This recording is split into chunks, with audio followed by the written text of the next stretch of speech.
Welcome to the Personality Couch podcast, where we discuss all things personality and clinical practice. I'm your host, Doc Bach, and I'm here with my co-host, Doc Fish. We are both licensed clinical psychologists in private practice, which means that we have our fingers on the pulse of the culture. So today, we will be reflecting on cultural and clinical trends from 2024.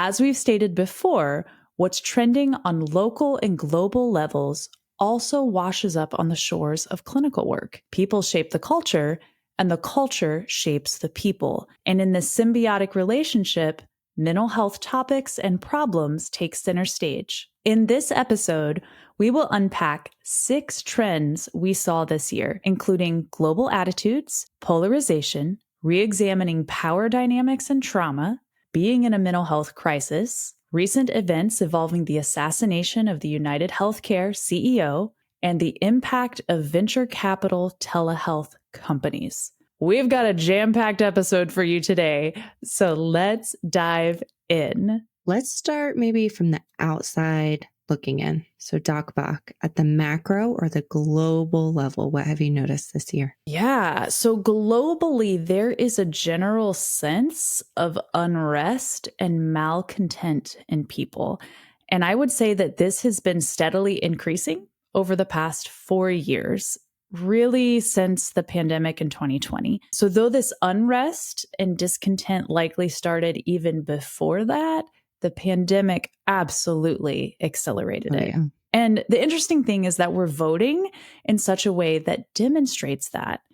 So here in the US in November, we had a really significant election. But globally, 2024 was a super election year, with nearly half the world's population having the opportunity to vote in 70 countries. Wow. Okay, so maybe we have some overt data now that can give us insight into people's attitudes. Absolutely. So essentially, this year, as we reflect back, more voters have gone to the polls than any other year in history. Oh. So it's a really unique time to check the pulse of the world. Absolutely. Yeah. Interestingly and significantly, in every major developed country who held an election this year, the person holding the power or position, what we call the incumbent, they lost. Wait, like all of them? Yes. So this is the first time that this has happened, basically since we started keeping statistics of such things. So 120 years. First time in 120 years. And it didn't matter if they were right-leaning, left-leaning, conservative, liberal, upside down, something in between. It didn't matter. It was a swap. Wow. Okay, so it was just, we don't like this, so we're going to change it. Yes. And if we look at all the different countries who voted, not just the major developed ones, 80% booted out the person sitting in power. That's still substantial. Wow. And since 2020 alone, 40 of 54 elections in Western democracies, the people sitting in power have been voted out. Goodness, holy moly cannoli. Okay, so this is kind of just a sweeping trend since the pandemic even. Absolutely. What we're seeing is that globally, people are disillusioned by government and authority. And we are malcontent with the way things are. We're not content with our jobs. We're not content with the status quo. We're not content with the price of goods and services. We're not content with authority and the powers that be. We're not content with the structures and constructs that make a society. And we are re-examining those things. If you can relate to that, raise your hand. Exactly. So this is the backdrop in which these other mental health trends we're talking about occur. Mm-hmm. So this is macro level, zoomed out all the way to the world. Right. But let's zoom in a level to how this is playing out in our nation. Polarization. Essentially, it's 2 opposing stances. It's peoples against peoples, groups against groups, beliefs against beliefs. Now, we've obviously seen this in politics. So outside of the actual values that people hold, we're seeing that politics have become personalized. Yes. Information discussions can become personal attacks, and we become so defensive. Statements are not neutral. It's about the person now, not the belief or value. Yeah, it's no longer just about who you vote for. We make meaning about the type of person you are based on beliefs or voting. Mhm. And out of that, we respond defensively. Is it even possible to have opposing political viewpoints and still be friends? Still be Right. family, neighbors, colleagues? It's not looking hopeful. Basically, we're splitting. We're like all good or all bad. And the election has brought forth examples of groups and classes of people that are polarized, so like including race and gender. So thus, it feels like there's more hatred and fear. People are unkind, in a hurry, on edge. I mean, have you driven on a major interstate in the US recently? Oh my gosh. Like, we're so aggressive. Yes.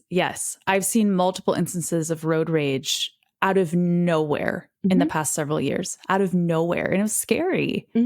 I think we feel like we're in danger, but because the danger isn't concrete, it's not tangible, we're viewing the whole world as dangerous. It's like we step out the door and it's who's out to get me today? And then how can you even protect yourself against that? So like one option is to go live under a rock, which is my favorite, and I would choose that. You would. I think we tend to choose one place to project the blame, though. Yeah. So it becomes tangible, and that gives us the illusion of having more power and control. But really, we're just projecting blame onto like a political party or gender or other races or, gosh, even like generations. Yeah, exactly. We're casting the blame onto large swaths of people that we have categorized. So we want something or someone to blame to make sense of our own misery. To your point earlier, Doc Bach, we're re-examining race, power, and gender. We're seeing inequality and injustice. And also in that, we're revealing the underbelly or the shadow of those in power and those with status. So like the Hollywood P. Diddy scandal this year. Yeah. And people are coming forward with their stories. And really, this has been happening, I would say, in increasing measure since the 2017 #MeToo movement. So even in religious circles, there was the #ChurchToo movement for church abuse scandals coming to light. So there's a lot more people talking about this, and survivors are feeling more comfortable coming forward because there's more voices. They're no longer alone confronting this big star or this big church system. And with that, there's more examination of what's okay and what's not okay, and what gets hidden behind wealth and privilege and even religion. So disheartening. And so we're re-examining those places of power and privilege as we should. Absolutely. And I celebrate that we're re-examining these things and allowing the opportunity for justice. And that being said, though, it doesn't mean that there's a perpetrator around every corner. Yes, exactly. We are all capable of evil things. All of us. And if you're interested in that specifically, see the Personalities That Kill episode, which I will link that in the podcast show notes and on YouTube at the end. But that aside, there is horribleness in every categorization of people. But it doesn't mean that the whole group is bad. Bad is there, but it's not all bad. So not everyone in Hollywood is a perpetrator. Not every church leader is a perpetrator. Not everyone who voted for one party or the other is a perpetrator. That's right. So basically, we're just realizing that we've all been traumatized in some way by other people, by systemic things, by broken systems, et cetera, just by life. Yeah. So trauma has been a huge focus, as it should be, because trauma exists and it's powerful to name it. Right. And I just think back to the 2014 The Body Keeps the Score book, which was pivotal in the field of psychology. So it's been 10 years now since that book came out.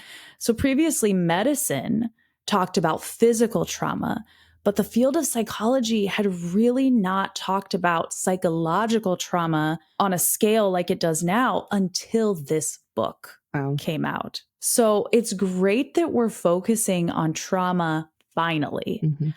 And I'm just thinking back to when we were in graduate school. So we both graduated from the same program. We were 5 years apart. You were starting school as I was graduating. But for both of us at the same school, trauma was just an elective class. Mm-hmm. And we're not talking about like 1950s here. This was Not like that old. this was like 2010s era. I was there right before that book came out, and Doc Fish, you were there like right as and right after that book came out. But the fact that it was like an optional class, and it was in every other class, maybe mentioned, maybe a footnote, but never a part of the larger picture of the psyche. Right. And that's just simply mind blowing. Yeah. And it seems like we went from like not talking about it at all and suppressing it in previous generations to now we finally named it and we're seeing it everywhere. So again, we're really emphasizing it, and we should emphasize it. It's real and it impacts us, just like a physical body isn't going to go through life and not be impacted by some type of trauma. Big T trauma, little t trauma, paper cut, major wound or accident. We have all experienced trauma. The same is true for psychological things, big T trauma, little t trauma. But are we going too far with this traumatized mentality? I think it's a pendulum swing globally.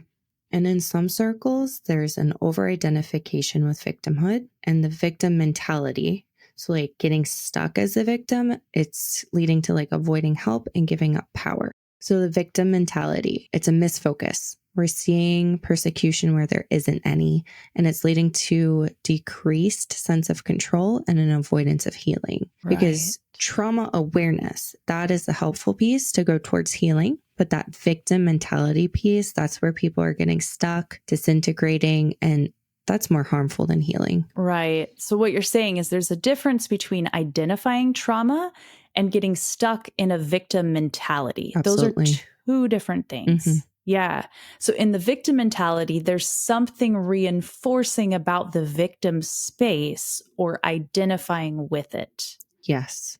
And there's actually a couple interesting studies that demonstrate how our perception of being different or a victim might impact how we view others treating us and how we handle emotional distress. Ooh. In 1980, researchers Kleck and Strenta explored how perception of atypical physical characteristics impact social interactions. In one of their groups, the participants were given a cosmetic facial scar, which they saw in a hand mirror. But then the makeup artist was like, oh no, have to moisturize this to keep it from cracking and peeling off. But he actually removed it without the participant's knowledge. So the participant thought that they had a facial scar when they were interacting with others, but they really didn't. Oh, wow. However, they still perceived that others reacted negatively towards them.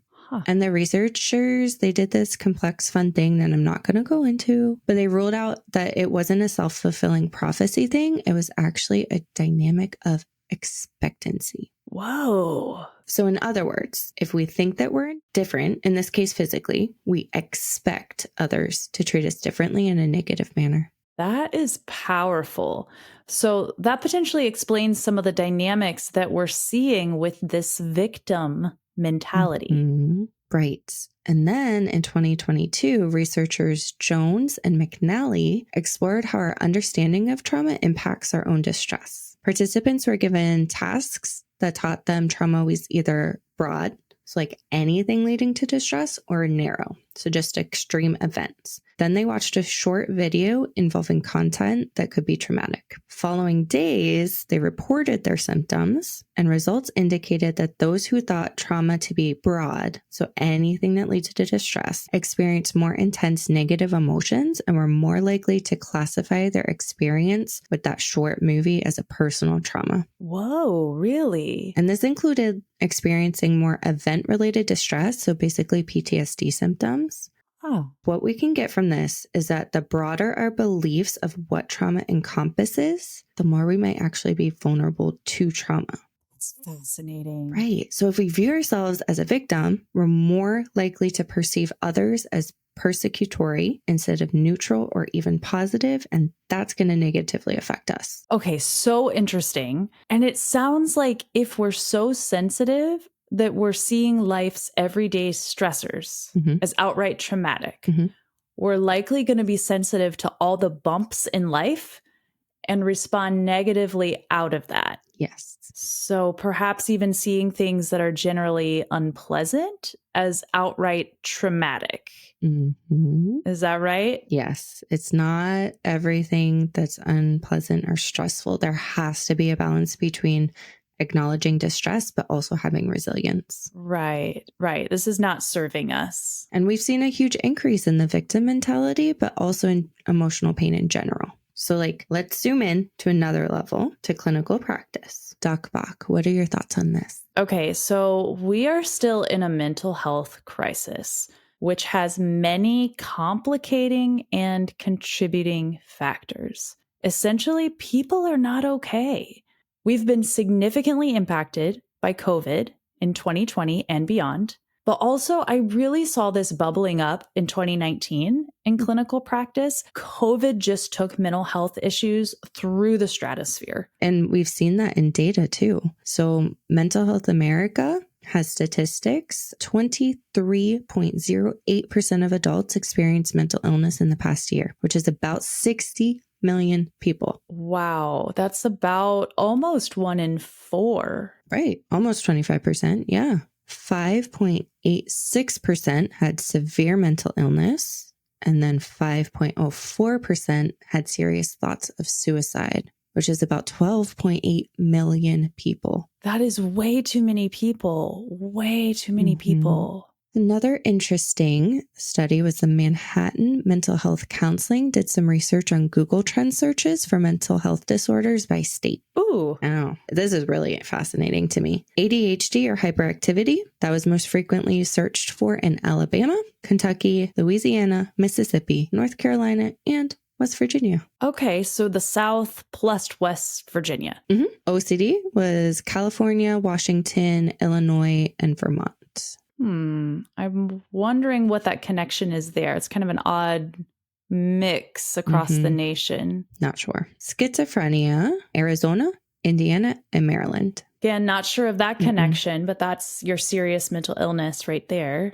Right. PTSD was Iowa and New Mexico. That's really hard to say. It's interesting that it's not one of the states that has a large military base or a higher military population necessarily. That's interesting. You would think. Now we have mood searches. So for example, anxiety, that was Georgia, New York, Ohio, Pennsylvania, and Virginia. Okay, so we're more anxious the closer we are to the Atlantic Ocean. Perhaps. Are we afraid of the ocean?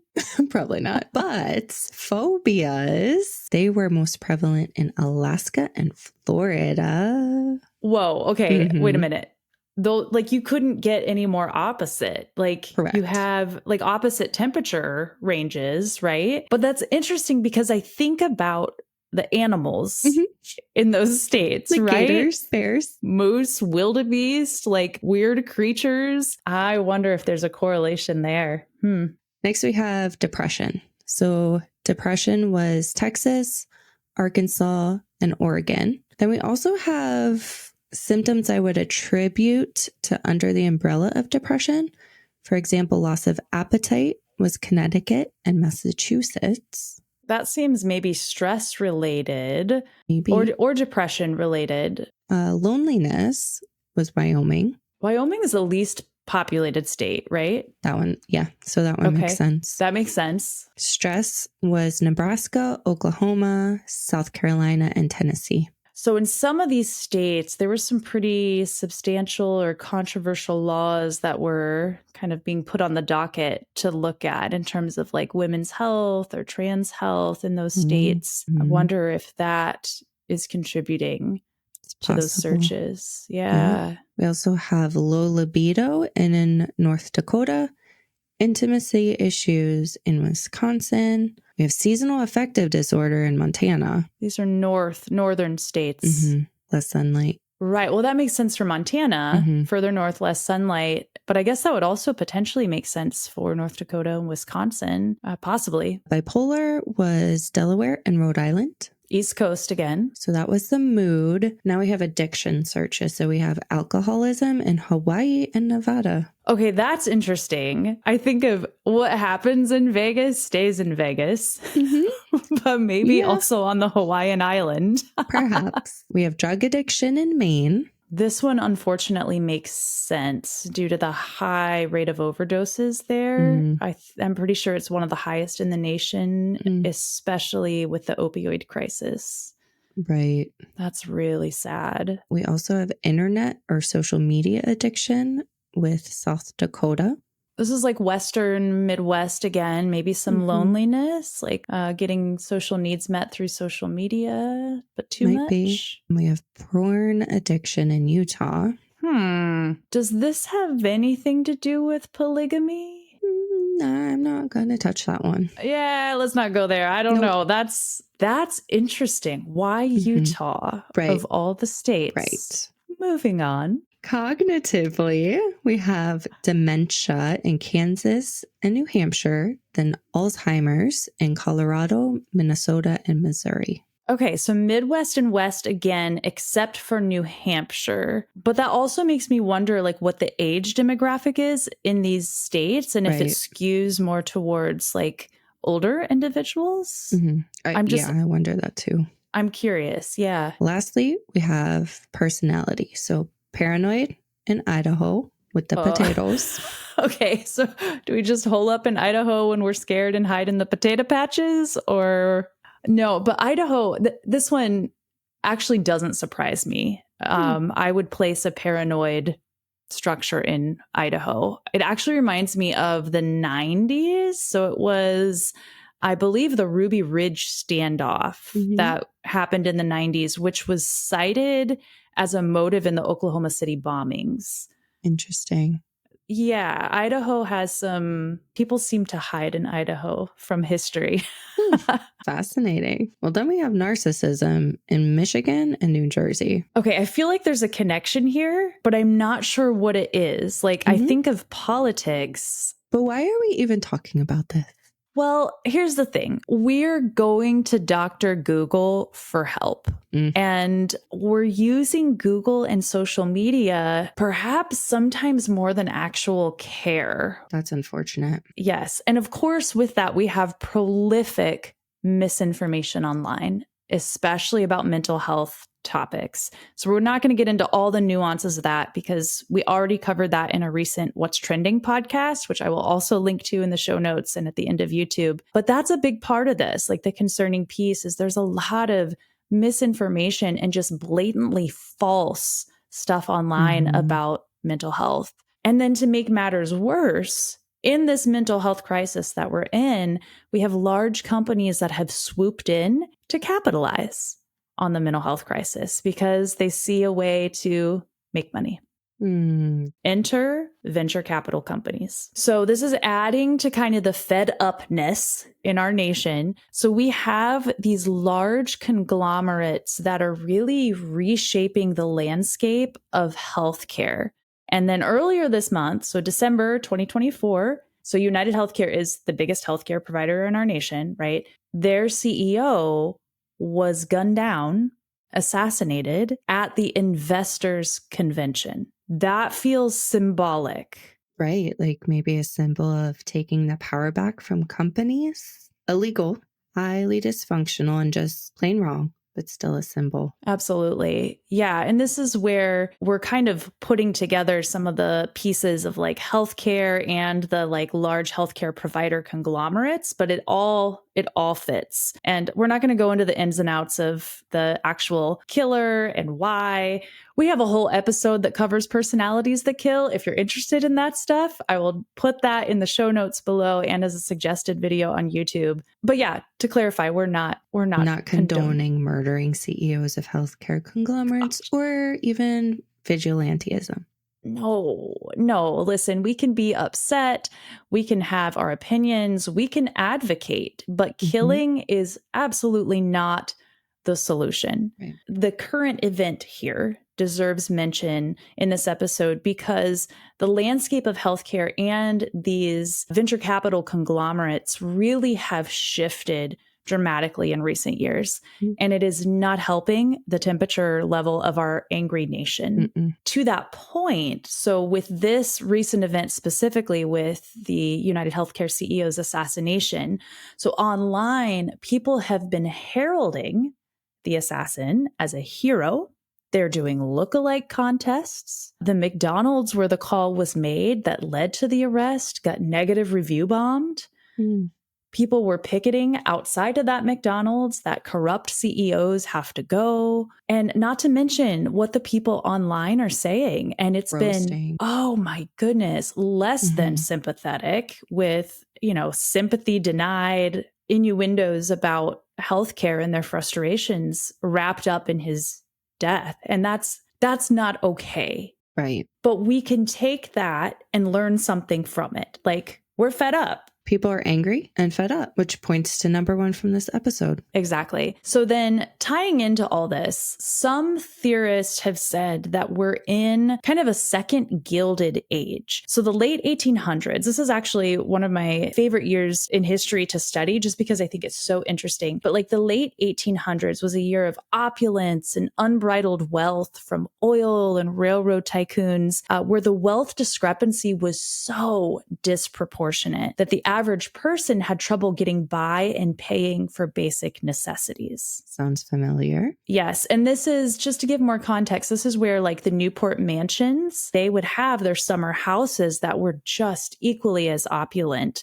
So living in extravagance. Meanwhile, the general population was struggling to get by. And I can see that trend also happening in healthcare, as private health insurance companies are essentially becoming too big to fail, meaning that they have disproportionate power over the average person who's in need of those services for basic medical care. Right. And so maybe that's one of the good things that can come out of this recent event. Like, we're finally talking about healthcare and unfair practices and how we feel about it. Absolutely. So before Brian Thompson's murder, there really was not the dialogue or societal outrage at insurance that we're seeing now. I think it was there, but people didn't feel like they could talk about it because, like, why try? You're fighting a giant, or we don't really understand our coverage, but we know that we're unhappy.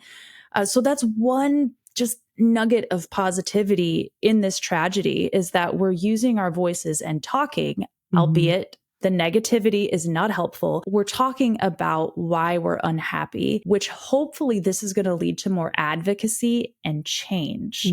Let's talk about some of the other issues that we're seeing this year with the health insurance companies. Specifically, I want to bring into focus the online telehealth venture capital platforms.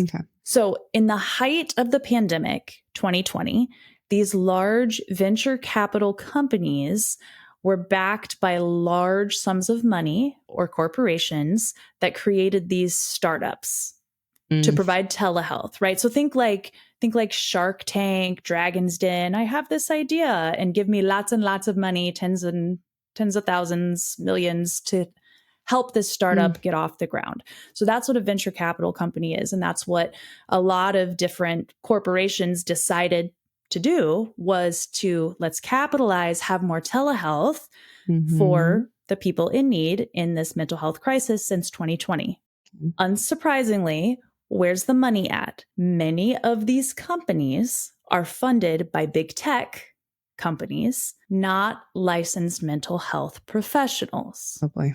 So you've probably heard of these. If you search Google for therapy, I guarantee one of their stupid ads will pop up. I've seen those. Yep. And the problem here is that when you have other people without ethical skin in the game for your clinical care, without a lick of medical or psychological knowledge, their job is purely investor. Right? So they see the numbers, the bottom line, and nothing else. So patients are dehumanized. Yeah, which is so similar to our private healthcare insurance companies, right? That are for profit and making decisions about medical necessity and coverage denial when there's not a lick of medical or psychological knowledge at the higher levels of that insurance company. That's not good at all. It's a problem. So it's a business, right? And the investors are hungry for a return on their investment. So they're like piranhas. So let's make this even muddier. There have also been reports that private healthcare insurance companies, meaning potentially your insurance carrier, have invested in these telehealth startups. Hold up. That is a massive conflict of interest. Yes. Wow. And it's highly likely that there's a financial deal to pay the telehealth startups higher reimbursement rates for services, since the private health insurance has literally a vested interest in making sure that platform works. So they're pouring in their own money. Okay, basically, we're hurting small businesses and we're profiting off of people's pains and needs. Absolutely. Because why would you go work for a small company when you can do the same job and get a higher reimbursement rate? But I will say, so on one hand, these online platforms have the potential to increase access to care in places where there's not as much. Sure. On the other hand, there's major ethical considerations and potential legal ramifications for providers whose license is still on the line, regardless of any shiny promises from a big corporation. Yeah. And not to mention the little guys that are struggling because the giants are standing in the way. Okay, putting this all together, summing it all up, we are in pain. We're in a mental health crisis. We are absolutely fed up about all of it, and we're polarizing to cope. Or maybe even resorting to murder. Goodness. We're re-examining constructs and power and privilege. And this coming year, in 2025, we have to get out of the victim mentality. We have to start making changes that are ethical and empathetic and beneficial to all people. We can't change hate with more hate. And we can't let that big, powerful being above us divide all of the people. We have to stop. And as I always say at the end, be kind. Kindness goes such a long way. We can be outraged. We can advocate. We can use our voices for positive change, but not to go at our neighbor, our friend, our colleague, the big guy that we hate, whatever that represents. Like, we can do this in an ethical way. We can be better. We can be better. Gosh, well, there's so many more mental health trends from this year that we didn't have time to get to. But good news, earlier this year, we did release another What's Trending episode that focused on collective trauma from the pandemic, mental health diagnoses as identity labels, over-identification with neurodivergence and autism, and self-diagnosing with the influence of social media. So if that sounds interesting to you, check it out. I will link it in the show notes below and on YouTube at the end of the video. So thank you for joining us today on this episode of The Personality Couch. Make sure to check out our blogs that coincide with these episodes at www.personalitycouch.com. And as always, don't forget to give us a thumbs up, hit that bell to subscribe, or rate and review us on your favorite podcast app. It really does help us out. Be well, be kind, and we'll see you next time on The Personality Couch. This podcast is for informational purposes only and does not constitute a professional relationship. If you're in need of professional help, please seek out appropriate resources in your area. Information about clinical trends or diagnoses are discussed in broad and universal terms and do not refer to any specific person or case.